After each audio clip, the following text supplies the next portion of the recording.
A friend of mine showed me how to use Google Maps. I'm sure you've seen it. It lets you use satellite images to look at locations all over the world. A few years ago, I was in a car accident.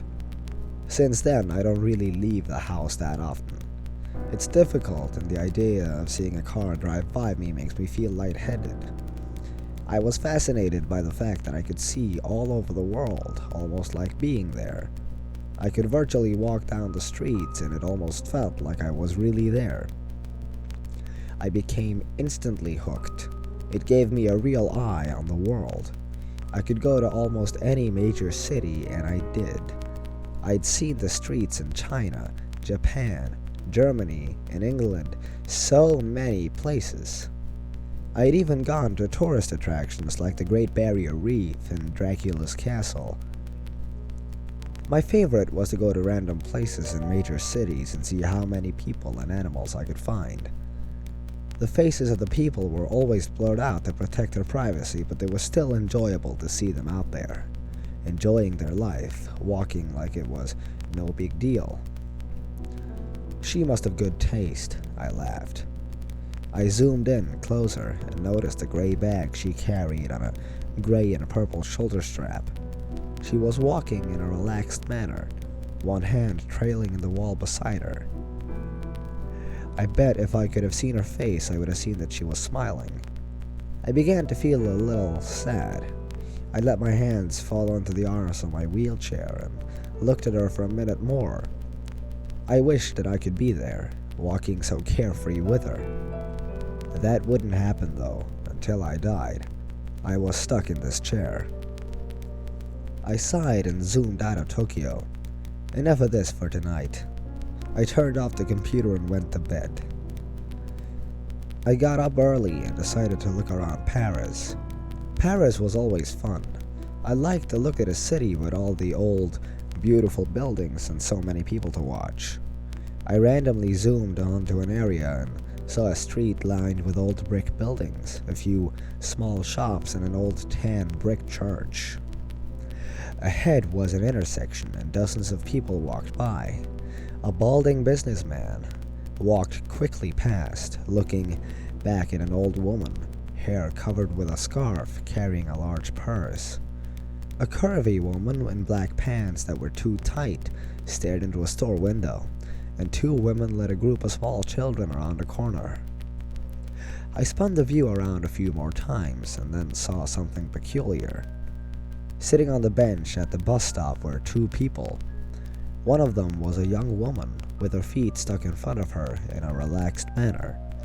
She was wearing a pair of red sneakers like my own. I was startled for a moment as I noticed the black pants, white t-shirt, and black hooded jacket. Her dark brown hair was tied loosely behind her head. A gray bag sat on the bench beside her, the shoulder strap hooked over her shoulder. This is crazy, I thought. It can't possibly be the same woman. This is a different country, different continent even. How could it be her? This was stupid. It wasn't as if these were live photographs. They were taken ahead of time and then stored. It's not like she was in two places at once. She could just be a traveler. Besides, without seeing her face, it wasn't possible to tell if it was the same person. Brown hair was probably the most common hair color in the world. Those red sneakers were something I purchased online. I'm sure a million other people did too. I shook my head and went to fix some lunch. When I got back online, I decided to look at Berlin. I picked a random street as usual. It looked pretty empty. There were brick buildings lining the streets, looking more like factories than anything else. There were also empty lots full of grass and piled gravel. There wasn't much to see at all, really. There was a line of motorbikes and a car with two German flags sticking up from it. After more searching, I found one kid. He looked like he was dressed for school, a jacket thrown over his bag. He was intently looking at some kind of mobile device. I was disappointed. I started to leave, but then I caught something out of the corner of my eye. I turned the view, and there they were, Those damned red sneakers.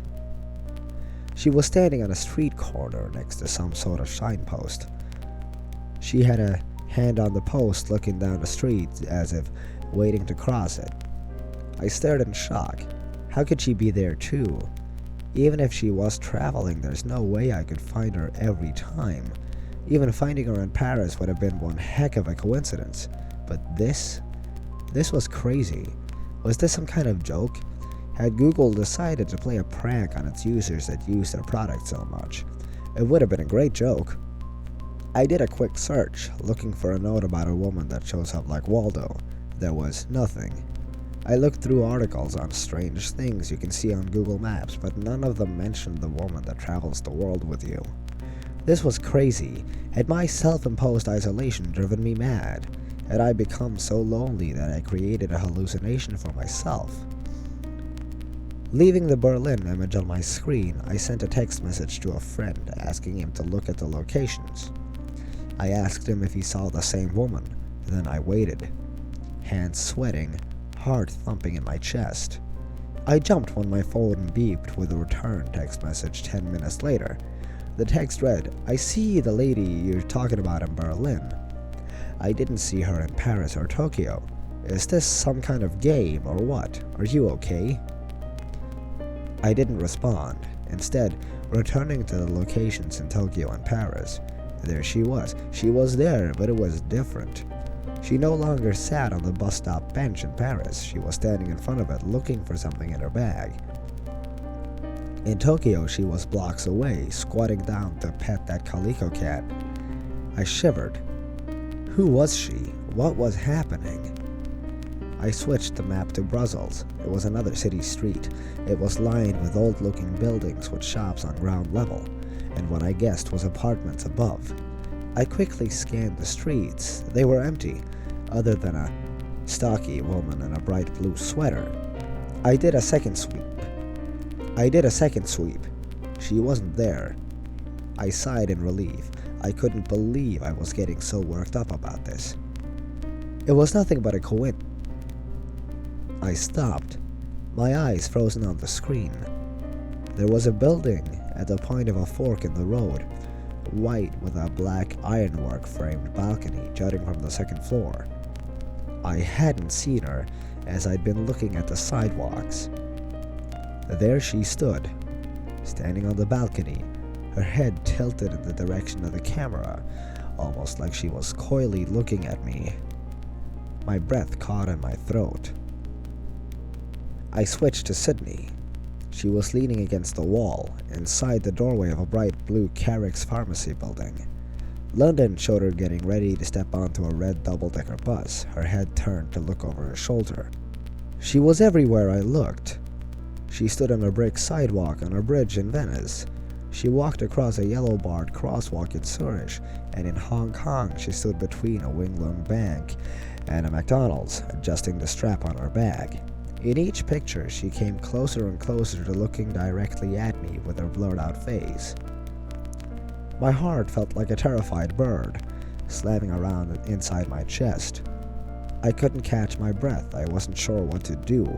I couldn't call the police. Should I send screenshots to Google? I clenched my fists tightly and closed my eyes. Who was she? Was she following me? Was I following her? I wished I could see the expression on her face, know what she saw when she looked back at me. I wanted to get out of the chair and run. Why is it that the only thing that made me feel free again was the thing that made me feel even more trapped? I had to know. I typed in the name of my town and zoomed into a random street. It was a couple of miles from my house. The gates to the city park were shown in the clarity of daylight, despite it being night here. There she was. There she was. She was only a few miles from my house, standing under the ironwork arch that stated the name of the park. She looked directly at the camera, directly at me. I felt like I might throw up. She was near me and she was watching me. She was coming for me. What did she want? I typed in the name of the apartment complex where I'd live. I could see the outside of the building. The parking lot was full of cars, and there were a few blurred out children on the playground. I searched everywhere for her. She wasn't in the parking lot or on the sidewalks, nor hiding between the buildings or standing in the playground. I even scanned each of the cars, behind the bushes, and each of the blurred out windows. She wasn't there.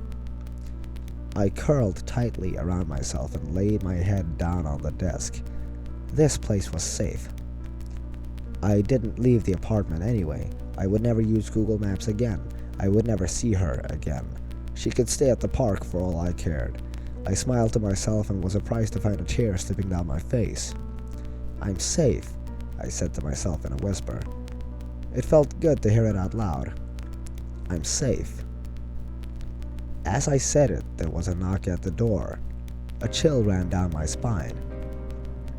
I had a camera hooked to my computer that showed who was at the front door, which made it easier for me with my mobility issues.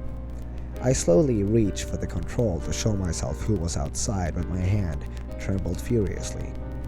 As I touched the control, I realized my mistake. The last of Google's images that I'd seen had only shown the outside of the building. Just the outside. I looked at the screen and saw a woman in a white t-shirt, black pants, black hooded jacket, and carrying a gray bag with a purple and gray striped shoulder strap. Of course, there were those red sneakers. She looked directly at the camera, her face still a complete blur. As I tried to stifle a scream, she raised a hand and knocked loudly on my front door.